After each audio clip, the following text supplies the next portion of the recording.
Maraming salamat sa mga pumunta. Siyempre, bumiyahe pa kayo, naulan pa. From the bottom of my heart po, I appreciate yung mga nilaan yung time para pumunta dito. Kahit yung iba, alam nila na hindi na sila aabot.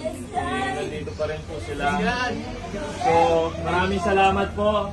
May konting good news ako, no? Kasi nung on the way kami, sinasabi yung teacher, sabi ko, kulang na kulang talaga yung 90.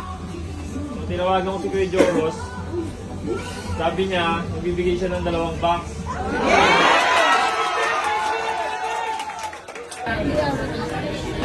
Her platform.